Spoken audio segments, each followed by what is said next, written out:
Good morning, Acadiana. Katie Lopez live here at the Robichaux Center in Lafayette, and we are talking water safety. We have our kids in the pool this morning. We have CPR demonstrations. All of these things are going to be happening as well this weekend, Saturday from 10 to 2 here at the Robichaux Center. Now, did you guys know that drownings kill about 4,000 people every year? It's the leading cause of death for children 1 to 4 years old, and the second leading cause of unintentional injury death after motor vehicle crashes. Now, in 2020, Louisiana is seeing an increase in the number of child drownings. Now, some of those top risk factors: 96% of children unable to swim, 72% not supervised, and 54% of them have no barriers between them and the water. In the United States, every year, 4,000 children die by drowning. That's almost 11 every day. And twice that, we have twice that number of individuals who survive a drowning, but oftentimes have devastating consequences. It's silent, it's quick, but it's preventable. We talk about water safety. We talk about the importance of learning how to swim and supervising your children. Be on alert when you're around a body of water. Unfortunately, tragedies do happen, and this morning, one Acadiana mom is using her family's tragedy to educate others. Just because time passes doesn't mean the loss gets any easier. It felt like we were stuck for the longest time, and it was just a very painful reality. We're constantly reminded, even still, of what should be, what our life should look like with her. October 20th, 2020, starting off just like any other day for the Broussard family, but ending with little Mazie, just 1 day shy of 18 months old, drowning in the family pool. Heather Broussard, Mazie's mother, says the baby was in the living room, she in the kitchen washing dishes, close, within eyeshot.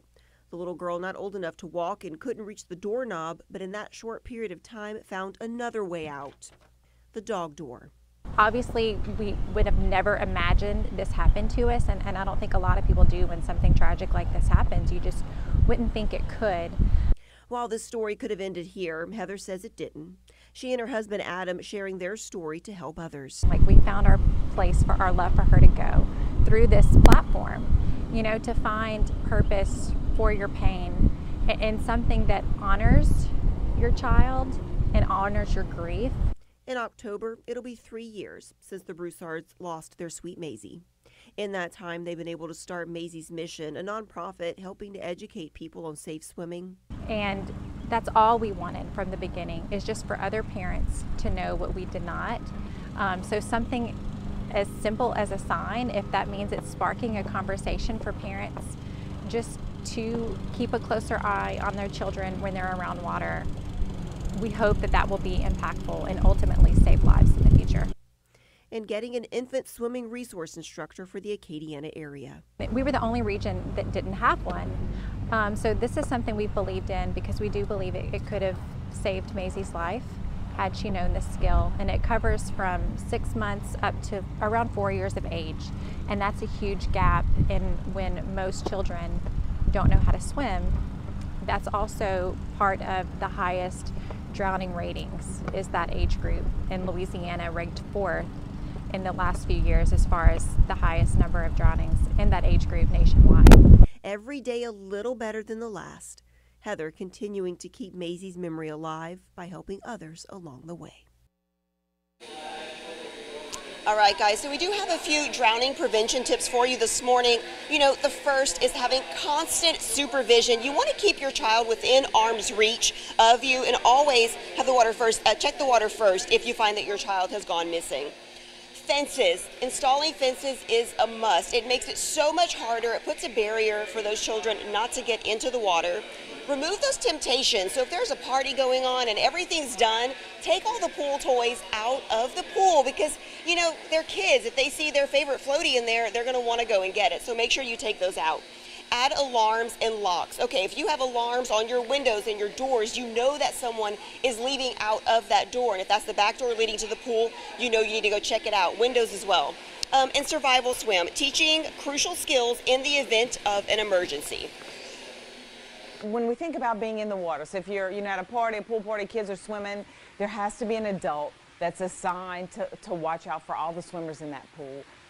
Yeah, so that's when you have lots of people in the pool. Everybody's outside watching those kids swim. Has someone assigned who's not drinking and who's not preoccupied by, looking at their phone and on Facebook or some other social media app. You need to pay constant attention to those kids that are in the pool. All right, guys, and Heather Broussard, Mazie's mom, told me that being a water watcher, having someone as a water watcher designated, maybe every 15 minutes or so, you have someone wearing this little card right here, and it basically just says that you are the one that's going to be watching the children. And so if there's a question of who's watching, you have this lanyard on, you have this card, so you know that you have to be watching them. Also, make sure that the kids are wearing a lifeguard, a Coast Guard approved life vest. Okay, so we know a lot of times we like to put our kids in those little puddle jumpers, and I think a lot of you know what I'm talking about. They have the floaties on the arms and they come across. That leaves your kids in a vertical position, which is a drowning position. So it doesn't allow them to go on their back, and that is the survival technique right there that they do teach a lot of children. So you want to make sure that it is a Coast Guard approved life jacket. On the inside of those life jackets, you can also see the poundage, the age, and those kind of things to make sure that you have the right one. Now, guys, something else that is super important, I'm going to bring in Constance Browns with us, and she's CPR with Constance. CPR, I mean, Constance, this is such an important thing for people to learn. Yes, CPR is very important. The sooner you get oxygen to the brain, the greater chance of survival for a child that has drowned, or adult that has drowned. So it's very important for everyone with the pool who's going swimming to learn. All right, so you're going to kind of demonstrate for us here this morning. Now, guys, this is just a really quick demonstration. We're going to have Constance's information come up on the screen for you so you can contact her if you want to learn. I think everybody should, whether it's parents, caregivers, whoever it is. So this is Lance down here. This is Lance, everyone. When you pull a child from the pool or adult from the pool, you want to make sure that you're safe, they're safe. Pull them to a safe side where you won't fall back in. Flat surface. You're going to begin by removing the clothing.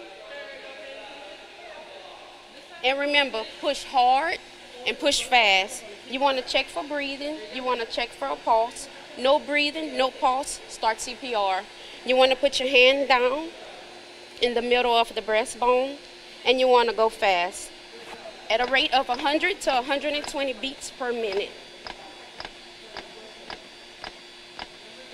And you have to push pretty hard. You want to push pretty hard. You want to do 5 cycles of CPR, which is 2 minutes. After 2 minutes of CPR, then you want to go to get your phone and dial 911 if there's no one there to help you. If there is someone there to help you, immediately holler at them to call 911.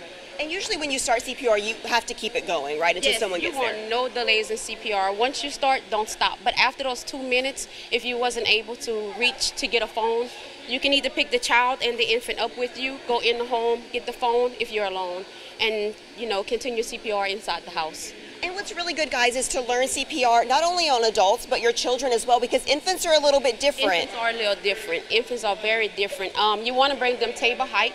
Your hand position change with infants. It's a 2-finger placement or the encircling thumbs, so it does change. All right, Constance, thank you so much for being here. We're going to have her information also posted on KATC.com in case people want to contact her and kind of get some of these courses started, because it's important, whether you're swimming or whatever it is, it's important to have. All right, guys, go to KATC.com for more information. Water Safety Day happening this Saturday at the Robichaux Center from 10 until 2. That's it for us right now, but we do have to go back to Dave Baker for, actually Bradley Benoit for a look at your weather. Morning, Bradley.